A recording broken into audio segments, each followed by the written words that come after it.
Bonjour à tous mes secondes D. Encore les secondes D, il n'y a jamais d'autres classes celui-là. Oui, bah excusez-moi, je les ai le lundi, mardi, mercredi, jeudi, les secondes D. À chaque fois je commence par eux, donc bon. Voilà, alors. Donc on va commencer par corriger les exercices. Là, alors il y avait déjà le numéro 32 qui commençait donc. Pour chaque évolution excessive, déterminer le coefficient multiplicateur global et déduire le taux d'évolution globale. Donc, petit a.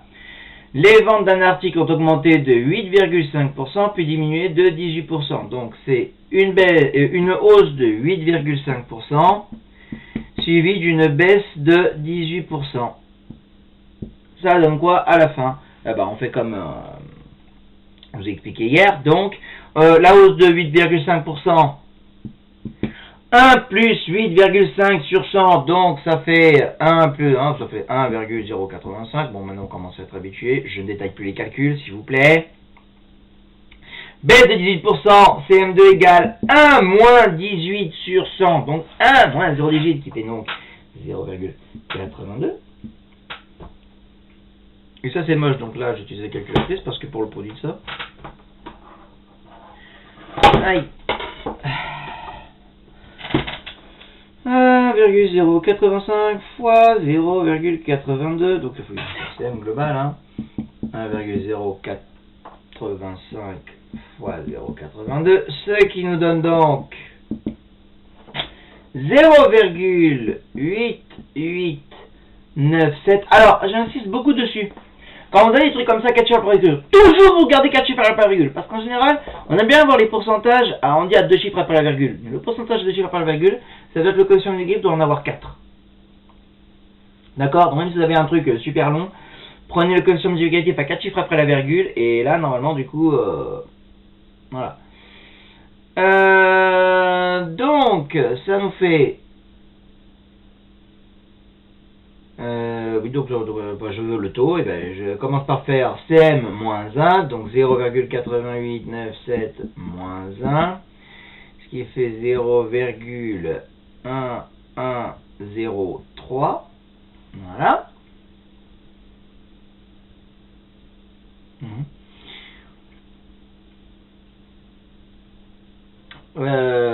Donc après, moins, c'est négatif ça. Donc après je multiplie par 100 et ça va donner moins 11,03. Donc ça fait une baisse de 11,03%. Voilà. Logique, remarquez, la baisse étant plus forte que la hausse de base, si la baisse est plus forte, forcément ce sera une baisse. Voilà. Question suivante, question B. La fréquentation d'un parc d'attraction a augmenté sur 3 années successives de 2,5%, puis de 4%, et enfin ça le va. Ah oui, donc là c'est 3 successives. Ah, ce sont des hausses. Bon, 3 hausses. Plus 2,5%, plus 4%, et plus 5,5%. Voilà. Plus 2,5%, plus 4%, et plus 5,5%. Voilà, comme ça, en général, si j'en ai qui veulent essayer, ils font pause, et puis hop. Donc, allez, on y va. Pour celui-là, le plus 2,5%, CM1, ça nous fait 1 plus 2,5 sur 100 égale 1 plus 1,025. Pour le 4%, 1 plus 4 sur 100, ce qui fait 1,04. Pour le 5,5%, CM3 égale 1 plus 5,5. 1 plus 5,5%, donc ça fait 1,055. Et on fait la multiplication de ces trois-là.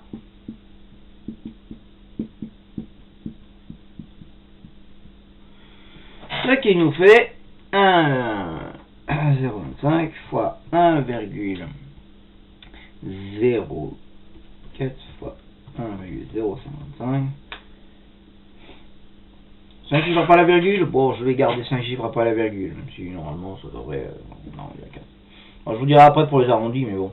Donc ça fait 1,12463. Ouais, 1, 2, 4, 6, 3. Et on fait pareil, on retire 1, on multiplie par 100. Donc on retire 1, ça va faire le 0, et puis après vous multipliez le truc par 100, ça va. En fait, c'est comme si vous mettiez 0 là, et après vous déplacez la virgule. Voilà.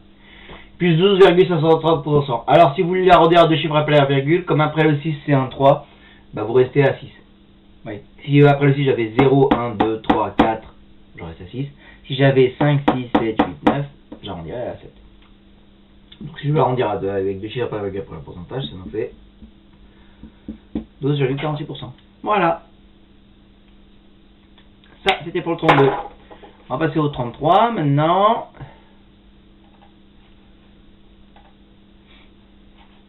Alors, pour chacune des évolutions, déterminer le taux d'évolution réciproque en pourcentage arrondi à 0,01% près. Donc, bah voilà, c'est 0,01% près, sont 10 chiffres par la virgule. C'est toujours le truc qu'on va devoir garder 4 chiffres après la virgule. Ouais, parce que là, vous allez voir, parce que hier je vous ai donné un exemple qui marchait bien, des exemples qui marchaient bien, on tombait sur le truc, mais là...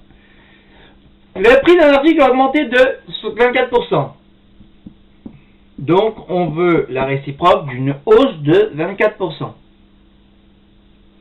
Alors, CM égale 1 plus 24 sur 100, 1,24. Pour la réciproque, on prend donc 1 sur CM qui fait donc 1 sur 1,24. Ce qui nous fait, alors, là on va arrondir. Alors ça nous fait 0,8064 5, 1 et des poussières. J'ai besoin de 4 chiffres après la virgule. Après le 4, j'ai un 5. Donc si je veux arrondir ça, à la place de 4, je vais mettre 5.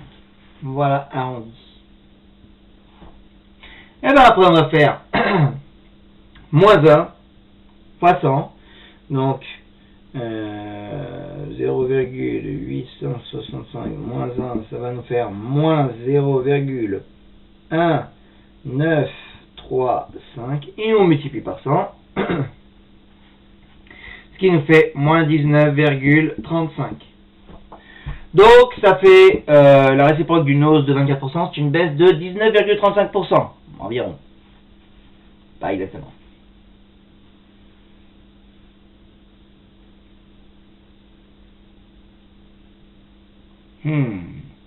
C'est ça, il est intéressant. B.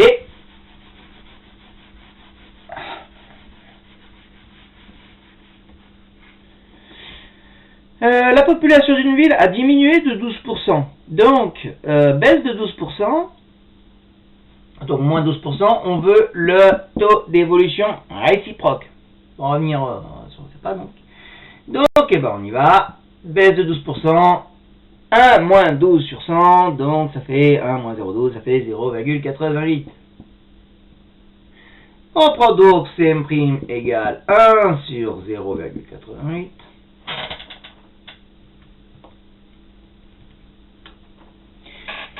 Oh, c'est pas mal ça.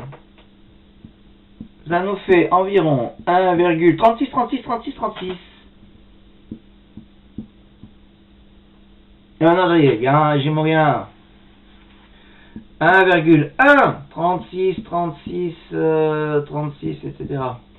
Donc si je veux arrondir ça, je regarde après le quatrième 3, j'ai un 6, donc là je vais arrondir à 4.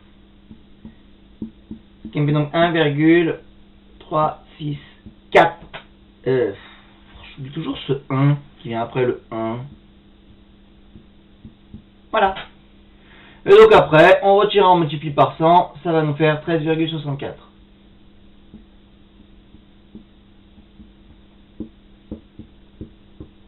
Vous commencez à être habitué, je retire 1, ça fait 0, truc, et vous multipliez par 100, vous multipliez la virgule par deux chiffres. Donc c'est pour ça que quand vous avez 1, quelque chose, c'est toujours très facile de revenir au taux. Voilà, donc 13,64%. Voilà, pour la hausse. Enfin, pour la réciproque de la baisse de 12%. Un loyer de 680 € a augmenté de 32 €. Et on veut le pourcentage pour revenir. Donc, le loyer de 680 € a augmenté de 32 €. Donc, s'il a augmenté de 32 €, il a augmenté de... on regarde la part de pourcentage en fait de 32 par rapport à 680. Donc, je serais plus proche. prendre des trucs qui coïncidaient, quoi. Il aurait pris un loyer 640 euros, au moins 32 divisé par 640, ça me fait un truc tout rond. Et bon, bref. Bref, donc ça va nous faire une hausse de pourcentage d'arrondissement qui va pas tomber juste. D'accord? Puisque 32 divisé par 680 fois 100, ça fait environ 4,71. Je vais garder déjà ce truc-là, en fait. Bon, je prends donc 32 sur 680 fois 100. Ça me donne en fait le taux en pourcentage. Alors, la calculatrice, ça vous affiche que ça fait 4,7058, enfin moi, je fais des poussières. Ce que j'ai fait, en fait, c'est que, histoire de faire mon petit pinailleur qui aime bien être le plus précis possible, je vais prendre ce truc-là comme... ce résultat-là que j'ai sur la calculatrice comme si c'était mon résultat. Donc c'est le DE2T%. Donc je vais faire ce truc-là divisé par 100. Je fais réponse quoi, enfin answer en réponse, ça dépend sur les calculatrices en français.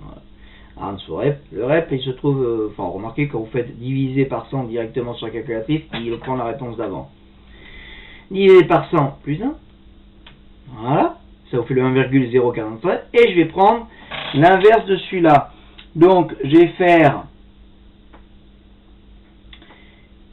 1 divisé par, et vous faites seconde rep. Et un rep qui est au-dessus de la touche moins parenthèse. En fait, seconde. Ça fait 1 sur la réponse d'avant. Hop, voilà. Ce qui me donne vraiment un truc précis sur le CM prime.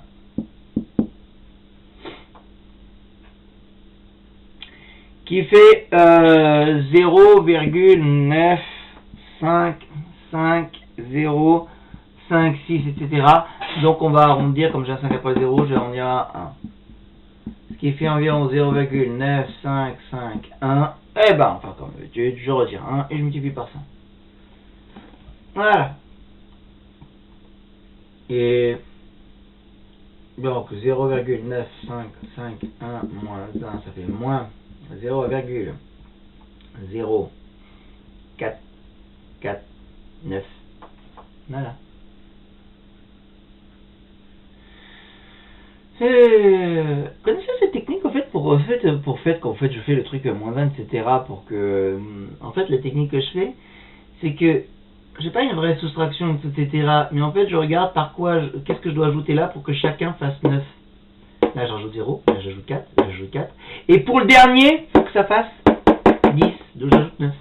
Et quand vous faites comme ça, ce que vous obtenez c'est comme ça que j'obtiens en tout cas le truc, c'est comme ça que je raisonne pour avoir le résultat là mentalement. Voilà. Donc après on multiplie ça par 100, ce qui fait moins 4,49. Donc il fallait baisser de 4,49%. Voilà pour revenir au truc d'avant. Bon, alors ça c'est tout pour la correction de l'exercice qui était fait pour aujourd'hui. Bon, le chapitre il est fini, mais il va de soi que vous allez vous entraîner à faire des exercices. Donc en fait, si on avait fait cours vraiment aujourd'hui, ça aurait été séance d'exercice. À tous les coups, ça aurait été taux d'évolution réciproque. Hein. Qu'on n'aurait peut-être pas eu le temps de faire hier. J'en sais rien. Ce qui est cool là, c'est que j'ai pas les gêneurs, etc. Les gens qui s'amusent à rire, à parler haut et fort, à pas écouter le cours et à me ralentir. Ah, c'est ça le côté cool de ce télétravail. Donc, vous allez me faire les numéros 69, 70, 71, 112, page 280, donc 69 à 72. En fait, non, 69, 70, c'est des tableaux à faire, c'est casse-pied, c'est relou. Non, après, ça sera trop relou à faire, mon truc. Contentez-vous des 71, 72, parce que c'est des rayons, un peu, c'est rien, continuer ce qu'on a fait. Page 290. Et puis, alors, il y a aussi le numéro 74, je trouve, qui fait une petite bonne synthèse, révision, à peu près d'un peu toutes les choses, entre les évolutions, les machins successifs, et aussi par rapport au nombre, etc. Je trouve qu'il est pas mal.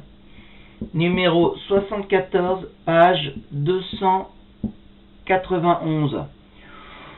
Histoire de faire aussi un peu de révision un peu de différentes choses, comme par exemple les pourcentages de pourcentage. Vous savez, parce qu'on avait fait là la proportion d'une proportion, quand je disais je prends 10% de 20%, en fait on fait produit 2 divisé par 100, ça vous donne le pourcentage là. Truc qu'on a fait en cours la semaine dernière. Bah vous allez me faire aussi le numéro 84, page 293, ça vous fait retravailler cette formule.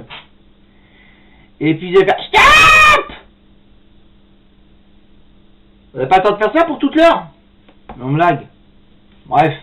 De toute façon, le temps que vous fassiez, je vais faire la vidéo de correction. Et puis voilà.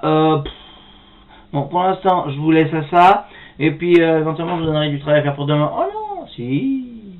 Voilà, faites ça pour l'instant. Et je reviens après pour la correction. Désolé du retard. Oula, pour l'instant, il est 10h. Normalement, c'est vrai que j'aurais dû faire mon cours à 9h30. Bah, j'ai commencé, il y a un quart d'heure, 9h45. Oui, je suis en retard. J'aurais dû commencer mon cours à 9h30. J'aurais dû même balancer la vidéo à 9h30. Je suis en retard. Bah, on rattrape le retard. Allez hop, à toutes.